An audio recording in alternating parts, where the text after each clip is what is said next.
Việc xúa bong ôm chia chân chia Campuchia từng ó để nó không nâng caoประเทศประเทศnàyจากCampuchia dương tập ngày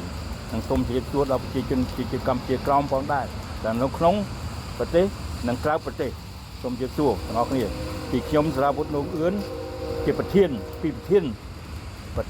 គណៈបកសាធារណរដ្ឋកម្ពុជាសូមជម្រាបសួរថ្ងៃនេះខ្ញុំសូមកោះហៅបងប្អូនប្រជាជនយើងទាំងអស់ទាំងក្នុងនិងក្រៅប្រទេសសូមជម្រាបទាំងកម្ពុជាក្រោមផងដែរទាំងអស់គ្នាសូមជម្រាបទាំងអស់គ្នាខ្ញុំសូមកោះហៅប្រជាជនទាំងអស់នៅគ្រប់ភូមិគ្រប់ស្រុកគ្រប់ឃុំគ្រប់ខេត្តទាំងអស់គ្នាទាំងនៅក្រៅប្រទេសទាំងក្នុងប្រទេសសូមបង្កើតជាក្រុមឡើងយើងដល់ពេលកាប់ក្បាលអារដ្ឋាភិបាលកម្ពុជាអោនមិនអាចអោនសែនចេញពីអំណាចហើយគណៈបព្វជិជនត្រូវដេញក៏ដួយម៉ៃវានឹងឲ្យចេញពីប្រទេសជាតិកម្ពុជាយើងព្រោះអាគណៈបព្វជិជនគឺជាយន្តវាគឺជាយន្តទាំងអស់អាណាក៏ដោយមីណាក៏ដោយតែនៅក្នុងគណៈបព្វជិជនគឺជាយន្តបាទដឹងខ្លួនអ្នកឯងចេញមកបាទអ្នកឯងជាជនជាតិកម្ពុជាអ្នកឯងមិនអាចជួយអាគណៈបព្វជិជនអ្នកឯងមិនអាចចូលរួមក្នុងគណៈបព្វជិជនដើម្បីលើកកម្លាំងឲ្យយន្តឲ្យជួតជាតិយន្តប្រទេសជាតិយន្តមកគ្រប់គ្រងប្រទេសជាតិកម្ពុជាបានទេមកគ្រប់គ្រងលើក្បាលក៏ដួយម៉ៃអ្នកឯងទាំងអស់គ្នាបានទេនេះខ្ញុំសូមនិយាយច្បាស់ខ្ញុំកោះហៅទាំងអស់គ្នាទាំងអស់ឲ្យកាប់ក្បាលអាគណៈបព្វជិជនអាកាប់ក្បាលអាហ៊ុនសែនអាហ៊ុនអារដ្ឋភាពព្រឹទ្ធវាក៏ដួយម៉ៃវាអាតឡាការក៏ដួយម៉ៃវាអាទៅយឺតយួនអាប្រជាជនយួននឹងក្រោយនេះយើងចូលតែព្រោះយើងចូលតែបំពេញនូវភារកិច្ចយើងជាម្ចាស់ផ្ទះម្ចាស់ប្រទេសជាតិកម្ពុជាយើងមិនអាចបណ្ដោយឲ្យវាមកគ្រប់គ្រងយកប្រទេសជាតិកម្ពុជាយើងធ្វើជារណបវាបានដែរជាដាច់ខាតអាហ៊ុនសែនកំពុងតែប្រកាសសង្ឃឹមមួយប្រជាជនយើងវាកំពុងតែឲ្យឈាមសម្រាប់ប្រជាជននិងទាហានទ័ពរបស់កម្ពុជាព្រោះអីទ័ពនឹងប្រជាជននៅតាមព្រំដែនគឺមិនមែនជាទ័ពរបស់ដែលគ្រប់លើកលើកកម្លាំងគណៈបព្វជិជនទេលើកកម្លាំងយួនឲ្យគ្រប់គ្រងប្រទេសជាតិកម្ពុជាទេព្រោះទ័ពនោះគឺជាប្រជាជនជាកម្ពុជា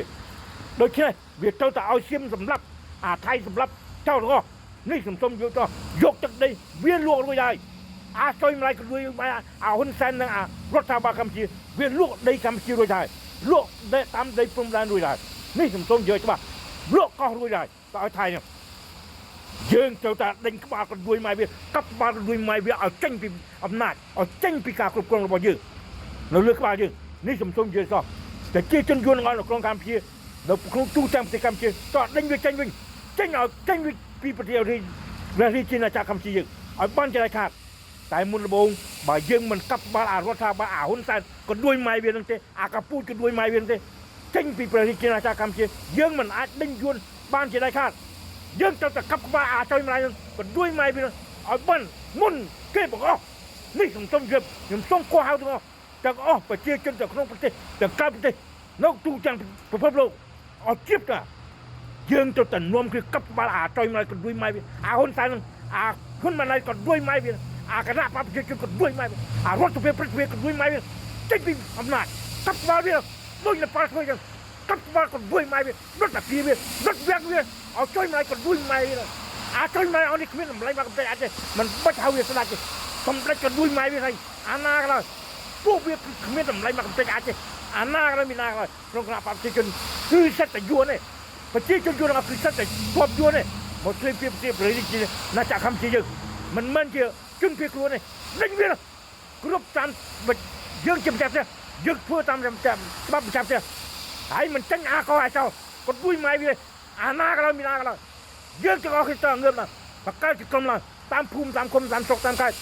នៅតាមតំបន់រៀនខ្លួននៅតាមទីកន្លែងរៀនខ្លួនបើឃើញយួនមួយដេញយួនមួយបើឃើញពីរដេញពីរមិនចាញ់អាកោវាចោលគាត់ដួយម៉ៃវាចោលឡើងប្រទេសគាត់ដួយម៉ៃវាចាញ់ពួកអីគាត់ដួយម៉ៃវាអាចុយម៉ៃវាចេញមកមកយកមកគ្រប់គ្រងលើយើងមកវាច់យើងមកសម្លាប់យើងទេអាចុយមកពួកវាសម្លាប់យើងទេវាសម្លាប់យើងតាំងពីដើមមកនេះសំជុំជម្រាបឲ្យបានច្បាស់ទាំងអស់គ្នាត្រូវយល់កុំឲ្យភ័ន្តច្រឡំតទៀតគណៈបព្វជិជនគឺជាយួនរដ្ឋាភិបាលថ្ងៃគឺជាយួនទាំងអស់អានៅគ្រប់ស្ថាប័ននេះសំជុំជម្រាបឲ្យបានច្បាស់សូមអរគុណជួបគ្នាទៀតពីខ្ញុំរាវុធនូវឿន